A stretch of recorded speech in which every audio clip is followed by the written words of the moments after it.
ሰላም ጤና ይስጥልን ክቡራትና ክቡራን ተመልካቾቻችን ከናሁ ቴሌቪዥን ዘወትር በዚህ ሰዓት ወደ እናንተ የሚደርሰው ዕለታዊው የስፖርት መረጃ ሰዓታችን ከአሁን ሰዓት ጀምሮ ወደ እናንተ ይደርሳል። ዛሬም ለተረቡ ሚያዝያ 15 2017 ዓ.ም ከሀገር ቤትና ከባህር ማዶ ያሰናዳናቸው ስፖርታዊ መረጃዎችን ወደ እናንተ ማድረሳችንን እንቀጥላለን። የመረጃዎቹ አዘጋጅ ገዛይ እንዱላ ነኝ። የካሜራ ባለሙያችን ደግሞ ሜሮን ሳቱ ከኛ ጋር ቆይታ ታደርጋለች። የሀገር ቤት ስፖርታዊ መረጃዎችን ቀዳሚ እናደርግ። የኢትዮጵያ ፕሪሚየር ሊግ የ26ኛ ሳምንት መርሃ ግብሩ መጨረሻ ሁለት ጨዋታዎች በትላንትናው ዕለት በሐዋሳ ሰው ሰራሽ ስቴዲየም እንደዚሁ ተከናውነዋል። በተደረጉት ጨዋታ ላይ የሊጉ መሪ ክለብ ኢትዮጵያ መድንና ወራጅ ቀጠና ስፍራ ላይ የሚገኘው ሐዋሳ ከተማ ድል ቀንቷቸዋል። አስቀድሞ የተደረገውን ጨዋታ እንመልከት። በሊጉ መሪ ክለብ ኢትዮጵያ መድንና ኢትዮ ኤሌክትሪክ መካከል የተደረገው ጨዋታ በኢትዮጵያ መድን 2-2 አሸናፊነት ተጠናቋል። የሁለቱ ቡድኖች ጨዋታ ጎሎቹ እስኪቆጠሩ ድረስ እጅግ በጣም ከፍተኛ ፉክክር የነበረው እንደነበረ ተመልክተናል። እንግዲህ እስከ 76ኛው ደቂቃ ድረስ ጎል ያልተቆጠረበት ጨዋታ ነበረ። ነገር ግን በእነዚህ ደቂቃዎች ሁሉ የሁለቱም ቡድን ተጫዋቾች የተለያዩ አጋጣሚዎችን በመፍጠር ወደ ተቃራኒ የግብ ክልል በመድረስ ሙከራዎችን ያደረጉበትን ሂደት ተመልክተናል። 76ኛው ደቂቃ ላይ መሐመድ አበራ ጎል አስቆጥሯል። በፍጹም ቅጣት ምት ያስቆጠረው ኳስ መሪ አድርጎ ነበረ እንግዲህ የኢትዮጵያ መድንን ማለት ነው። ከዛም 87ኛው ደቂቃ ላይ ከደቂቃዎች በኋላ ሁለተኛውን ግብ ከመረብ አሳርፏል፣ ለራሱም ለቡድኑም ማለት ነው። መሐመድ አበራ በትላንቱ ጨዋታ ላይ የጨዋታው ልዩነት ፈጣሪ ሆኖ ማን ኦፍ ዘ ማች ወይም ደግሞ የጨዋታው ኮከብ ሆኖ የዋለበትን ሂደት ነው እንቅስቃሴ ያስመለከተን ማለት ነው። ኢትዮጵያ መድን ትላንት ድል ማድረጉን ተከትሎ እንግዲህ የሰበሰበውን ነጥብ ወደ 51 ከፍ አድርጓል። ከተከታዩ ባህር ዳር ከተማ ጋር ያለውንም የነጥብ ልዩነት እንደዚሁ ወደ 11 ከፍ ማድረግ የቻለበትን አጋጣሚ ተፈጥሯል ማለት ነው። ምናልባትም የኢትዮጵያ ፕሪሚየር ሊግን የዘንድሮ ዓመት የውድድር ዘመን የሊጉን የዋንጫ ክብር የአሰልጣኝ ገብረመድህን ኃይሌው ቡድን የኢትዮጵያ መድን የማሳካቱ ነገር አሁን ላይ እየተቃረበ የመጣበትን አጋጣሚ እየተመለከትን እንገኛለን። አመሻሽ ላይ የተደረገው ጨዋታ የሐዋሳ ከተማና የኢትዮጵያ ንግድ ባንክ መካከል ነበረ። እንግዲህ ሐዋሳ 2-1 በሆነ ውጤት ጨዋታውን ድል አድርጓል። አስቀድሞ ጎል ማስቆጠር የቻሉት የአምናው የመድረኩ ወይም ደግሞ የኢትዮጵያ ፕሪሚየር ሊግ የሊጉ የዋንጫ ባለክብር የነበረው ኢትዮጵያ ንግድ ባንክ ነበር። ሱሌማን ሐሚድ ነበር 16ኛው ደቂቃ ላይ ኳስና መረብን በማገናኘት የኢትዮጵያ ንግድ ባንክን መሪ አድርጎ የነበረው። ከዛ በኋላ እንግዲህ ሁለት ግቦችን 37ኛውና 80ኛው ደቂቃ ላይ አሊ ሱሌማን ለሐዋሳ ከተማ ጎል አስቆጥሮ ጨዋታው በሀይቆቹ 2-1 አሸናፊነት ፍጻሜውን አግኝቷል ማለት ነው። እንግዲህ ላለመውረድ ከሊጉ ላለመሰናበት ከፍተኛ እንቅስቃሴ በማድረግ ላይ የሚገኘው የአሰልጣኝ ሙሉጌታ ምረቱ ሐዋሳ ከተማ ሙሉ 3 ነጥብ ከጨዋታው ያገኘበትን ውጤት ነው ማስመዝገብ የቻለው ማለት ነውና የከፍተኛ ጎል አስቆጣሪነቱንም ትራክ የበለጠ ያጠናከረበትን ነው ሃሊ ሱሌማን። ይህ ትውልደ ኤርትራዊ ተጫዋች በኢትዮጵያ ፕሪሚየር ሊግ ላይ በተለያዩ ክለቦች ውስጥ ተመልክተነዋል። በሐዋሳ ከተማ አምናም የከፍተኛ ጎል አስቆጣሪነቱን ትራክ እንደዚሁ በበላይነት ማጠናቀቁን እናስታውሳለን። ዘንድሮም እየመራ ነው የሚገኘው። እንግዲህ ትላንትም 2 ግቦችን ከመረብ ማሳረፍ ችሏል ማለት ነው። ከቀናቶች በኋላ ነው የኢትዮጵያ ፕሪሚየር ሊግ ወደ ጨዋታ የሚመለሰው በ27ኛ ሳምንት መርሃ ግብር ከ7 ቀናቶች በኋላ ልክ የዛሬ ሳምንት ተረቡ ጀምሮ እንደዚሁ ጨዋታዎች የሚከናወኑ ነው የሚሆነው ማለት ነው። እንግዲህ የሊጉን የደረጃ ሰንጠረዥ ስንመለከት ኢትዮጵያ መድን በ51 ነጥቦች በቀዳሚነት ይመራል። ባህር ዳር ከተማ በ40 ነጥብ ሁለተኛ ደረጃ ላይ ተቀምጧል። ኢትዮጵያ ቡና፣ መቻልና ሀዲያ ሆሳዕና እንዲሁም ወላይታ ዲቻና ኢትዮጵያ ንግድ ባንክ ተከታዩን ደረጃ ይዘውታል። የሊጉን የከፍተኛ ጎል አስቆጣሪነት ትራክ ደግሞ ሃሊ ሱሌማን በ12 ግቦች ከሐዋሳ ከተማ በቀዳሚነት ሲመራ፣ አህመድ ሁሴን እንደዚሁ ከአርባ ምንጭ ከተማ፣ ሽመልስ በቀለ ከመቻልና እንደዚሁ መሐመድ አበራ ከኢትዮጵያ መድን እኩል 10 ግቦችን ከመረብ በማሳረፍ ከሁለተኛ እስከ 5ኛ ያለውን ስፍራ ይዘውታል ማለት ነው። ሌላኛው የሀገር ቤት ስፖርታዊ መረጃችን የሚሆነው የኢትዮጵያ ሴቶች ፕሪሚየር ሊግ የ23ኛ ሳምንት መርሃ ግብር ጨዋታዎች በትላንትናው ዕለት ጅማሯቸውን አድርገዋል። ትላንት የተደረጉ ጨዋታዎች አሉ። በዚህም መሰረት ቦሌ ክፍለ ከተማና እንደዚሁ ደግሞ ሐዋሳ ከተማ ድል ቀንቷቸዋል ማለት ነው። ቦሌ ክፍለ ከተማ ባህር ዳር ከተማን በገጠመበት ጨዋታ 3-2 በሆነ ውጤት ማሸነፍ ችሏል። ዳላሽ ሰዋገኝ 33ኛውና 59ኛው ደቂቃ ላይ 2 ግቦችን ለቦሌ ክፍለ ከተማ 2 ግቦችን ከመረብ ስታሳርፍ፣ ጤና ሌታሞ ደግሞ 92ኛው ደቂቃ ላይ ተጨማሪውን የቦሌ ክፍለ ከተማን ጎል እንደዚሁ ከመረብ ማሳረፍ ችላለች ማለት ነው። ሐዋሳ ከተማ ከመቻል ያደረጉት ጨዋታ እንደዚሁ በሐዋሳ ከተማ 2-1 አሸናፊነት ፍጻሜውን አግኝቷል። ቅድስ ቴቃ 9ኛው ደቂቃ ላይ እሙሽ ዳንኤል ደግሞ 75ኛው ደቂቃ ላይ ሁለቱን የማሸነፊያ ግቦች ለሐዋሳ ከተማ እንደዚሁ ከመረብ አሳርፈዋል ማለት ነው። ሐዋሳ ከተማ እንግዲህ በሴቶቹም 2-1 በሆነ ውጤት አሸንፏል። በወንዶቹም እንደዚሁ 2-1 በሆነ ውጤት ትላንትና የሐዋሳ ከተማ የሴቶቹም የወንዶቹም የእግር ኳስ ክለብ እንግዲህ በተመሳሳይ አይነት የጎል ልዩነት ማሸነፍ የቻሉበትን አጋጣሚ ነው የተመለከትነው። እንግዲህ ዛሬ የሚደረጉ ጨዋታዎች አሉ። ዛሬ እዚህ ስቱዲዮ ቀረጻ ባለንበት ሰዓት ላይ ልደታ ክፍለ ከተማ ከአዳማ ከተማ 4 ሰዓት ላይ፣ አርባ ምንጭ ከተማ ከኢትዮ ኤሌክትሪክ 8 ሰዓት ላይ እንደዚሁ አምበሪቾ ከተማ ከሊጉ መሪ ክለብ ኢትዮጵያ ንግድ ባንክ ጋር ጨዋታቸውን የሚያከናውኑ ነው የሚሆነው። የሊጉን የደረጃ ሰንጠረዥ እየመራ የሚገኘው በአሁኑ ሰዓት ላይ እንግዲህ ኢትዮጵያ ንግድ ባንክ ነው። የሰበሰባቸው ነጥቦችም 47 ሆነዋል። ሐዋሳ ከተማ ሁለተኛ ደረጃ ላይ ተቀምጧል። በኢትዮጵያ ሴቶች ፕሪሚየር ሊግ ሲዳማ ቡና በ41 ነጥብ ደግሞ ሶስተኛ ደረጃ ላይ ነው የሚገኘው። ሴናፉ አቁማ የከፍተኛ ጎል አስቆጣሪነቱን ትራክ በሴቶች ፕሪሚየር ሊግ እየመራች ነው የምትገኘው ማለት ነው። ክቡራትና ክቡራን ተመልካቾቻችን የሀገር ቤት ስፖርታዊ መረጃዎቻችን ይህንን ይመስላሉ። ካፍታ ቆይታ በኋላ ስንመለስ በቀጥታ ወደ ባህር ማዶ እንደዚሁ መረጃዎቻችን የምናልፍ ይሆናል። ቆይታችሁን ከኛ ጋር እንድታደርጉ በድጋሚ እንጋብዛለን። ካሽጎ በየትኛውም ዓለም ሆነው በማንኛውም ሰዓት ለወገኑ የሚደርሱበት ፈጣን የገንዘብ መላኪያ ተከፈተሎ። ማስተርና ቪዛ ካርዶን በመጠቀም ከ5 እስከ 20 ዶላር የሚልኩበት አዲስ የገንዘብ መላኪያ መንገድ። ካሽጎን ለየት የሚያደርገው የትኛውም የገንዘብ ዝውውር በፍጥነት አገልግሎት ከመስጠቱም ባሻገር ለማንኛውም አገልግሎት ምንም አይነት ክፍያ አለመጠየቁ ነው።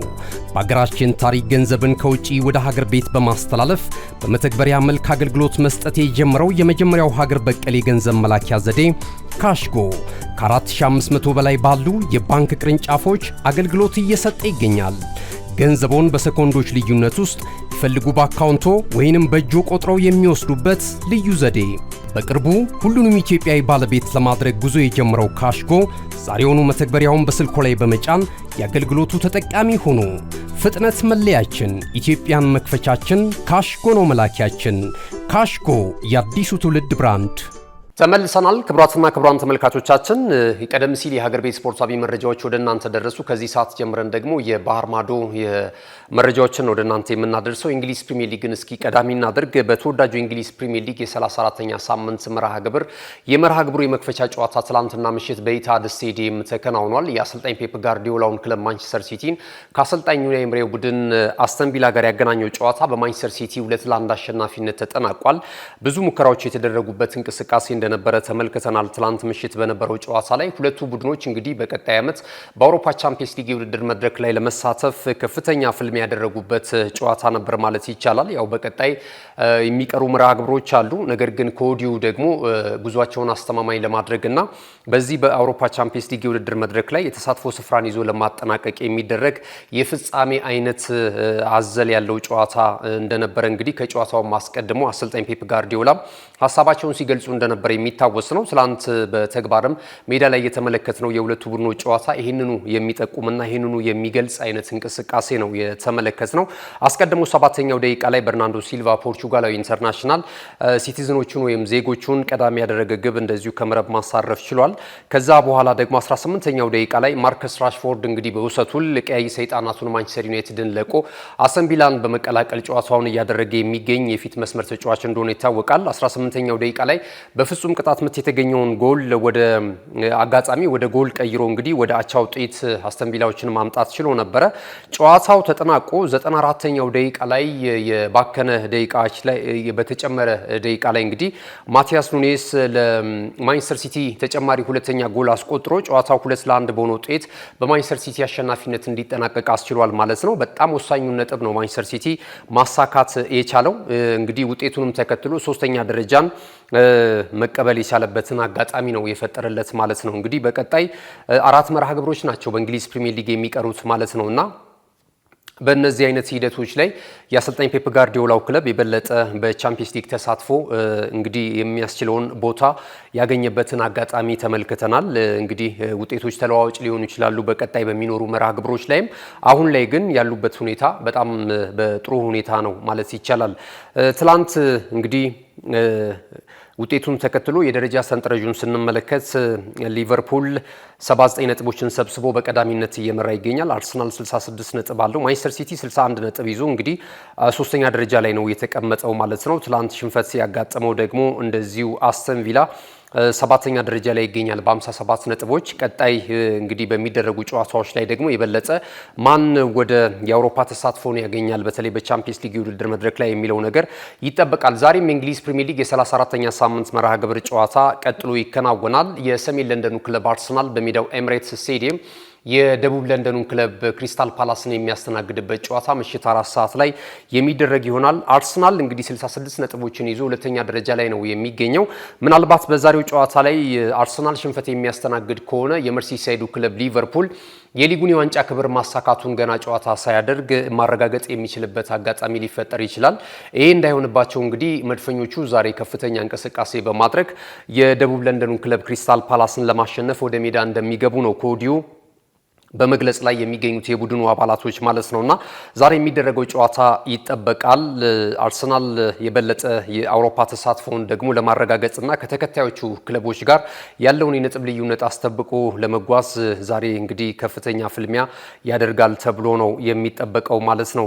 ዛሬ በሚደረገው ጨዋታ ላይ ያለፉትን 5 ጨዋታዎች እንግዲህ በክሪስታል ፓላስ ላይ የበላይነት አለው አርሰናል በጣም በሰፊ የጎል ልዩነት ነበር ሲያሸንፍ እንደነበረ እናስታውሳለን ያለፉት አመታቶች ጨምሮ ማለት ነውና በዚህ በክሪስታል ፓላስ በሚደረገው እንቅስቃሴ ላይ እንግዲህ ዛሬ ምሽት ከፍተኛ ፉክክር ልንመለከት እንደምንችል መታዘብ እንችላለን። መድፈኞቹ ባሳለፍነው ሳምንት ኢፕስዊች ታውንን በገጠሙበት ጨዋታ 4-0 በሆነ ውጤት ማሸነፋቸው የሚታወስ ነው። የዛሬው ጨዋታ ደግሞ በሜዳቸው ነው የሚከናወነው። ስለዚህ ማሸነፉን ቅድመ ግምት ከወዲሁ አግኝቷል ማለት ነው። ሌሎች ጨዋታዎችን እንመልከት። እንግዲህ የስፔን ላሊጋ የ33ኛ ሳምንት መክፈቻ መርሃ ግብር እንደዚሁ ትላንትና 2 ጨዋታዎች ተደርጓል። አስቀድሞ ቫሌንሺያን ከኤስፓኞል ያገናኘው ጨዋታ አንዳቻ በሆነ ውጤት ተጠናቋል። ጉዌራ 57ኛው ደቂቃ ላይ ቫሌንሺያን ቀዳሚ ያደረገ ግብ ከመረብ ማሳረፍ ችሎ ነበረ።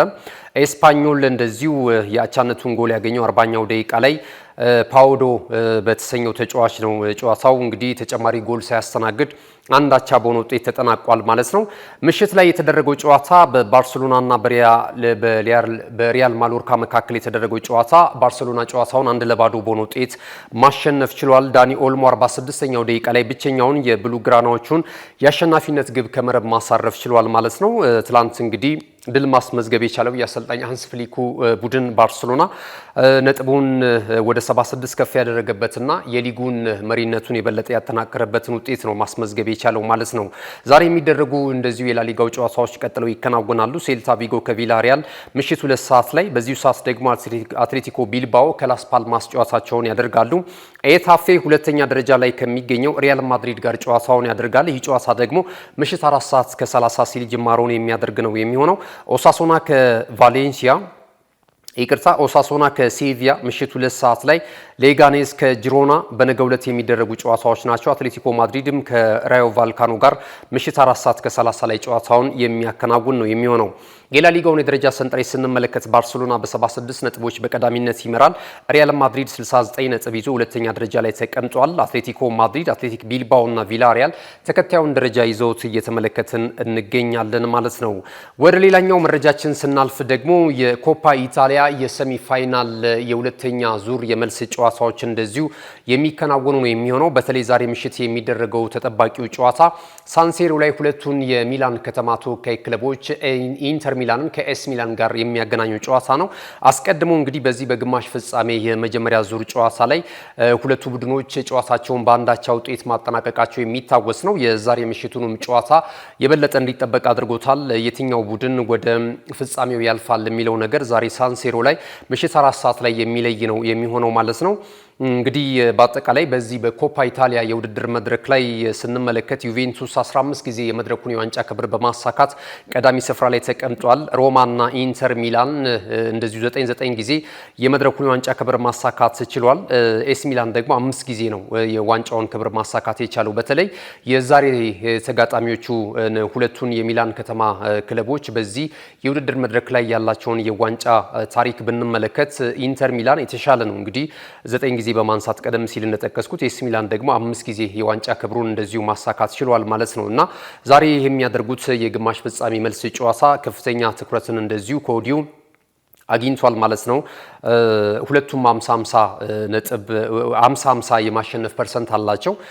ስለዚህ በዛሬው ጨዋታ ላይ ከፍተኛ ፍልም ያደርጋሉ ተብሎ ይጠበቃል። ነገ ምሽት እንደዚሁ የግማሽ ፍጻሜው ሌላኛው ጨዋታ ሲደረግ ቦሎኛ ከኢምፖሊ ጨዋታቸውን ያደርጋሉ። ቦሎኛ አስቀድሞ የፋይናሊስት መሆኑን ወይም ደግሞ የፍጻሜ ተፋላሚ መሆኑን ያረጋገጠ ይመስላል። ምክንያቱም በመጀመሪያው ጨዋታ ኢምፖሊን 3-0 በሆነ ውጤት ማሸነፉ የሚታወስ ነውና ቀጣይ ደግሞ በነገ ምሽት የሚደረገው ጨዋታ ላይ በሜዳውና በደጋፊ ፊት ነው ጨዋታውን የሚያደርገው። ከዚህ አንጻር ምናልባት የፍጻሜ ተፋላሚ መሆኑ አይቀሬ ነው እየተባለ ነው የሚገኘው ማለት ነው። ይህ የውድድር መድረክ ፍጻሜውን የሚያገኘው እንግዲህ ሜይ 14 ይደረጋል ማለት ነው። እንደዚሁ በኦሎምፒኮ ስቴዲየም የሚደረግ የፍጻሜ ጨዋታ ነው።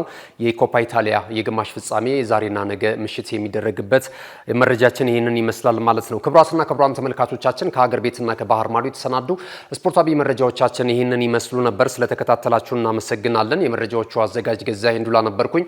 የካሜራ ባለሙያችን ደግሞ ሜሮን እሳቱ ነበረች። ተወዳጅ የናሁ ቴሌቪዥን ፕሮግራሞች ይቀጥላሉ።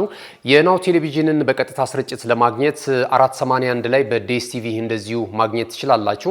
ከዛ ባለፈ ደግሞ በተለያዩ ማህበራዊ ሚዲያ አውታሮቻችን በመላው ዓለም እየደረስን እንገኛለን። በቲክቶክ፣ በፌስቡክ እንዲሁም ደግሞ ሰፊ በርካታ ተከታዮች ያሉት የዩቲዩብ ቻናላችንን ላይክ፣ ሼር፣ ሰብስክራይብ እያደረጋችሁ ከሀገር ቤት እስከ ባህር ማዶ ወቅታዊና አዳዲስ መረጃዎች እንድታገኙ እንጋብዛችኋለን። ስለተከታተላችሁን በድጋሚ እያመሰገንን መልካም ጊዜ ይሁንላችሁ።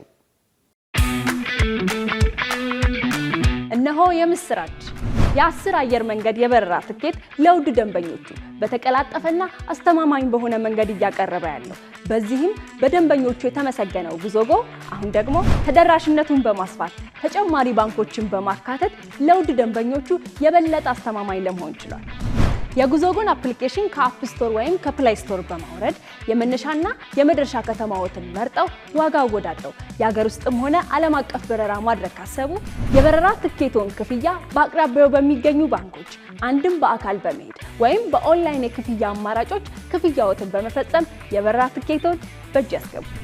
ከዚህም በተጨማሪ እንደ ሁል ጊዜው ወደ ጉዞጎ የጥሪ ማዕከላችን 7473 በመደወል ከሙሉ የበረራ መረጃ ጋር የ24 ሰዓት የትኬት አገልግሎት ማግኘት እንደሚችሉ ስናበስሮ በታላቅ ደስታ ነው።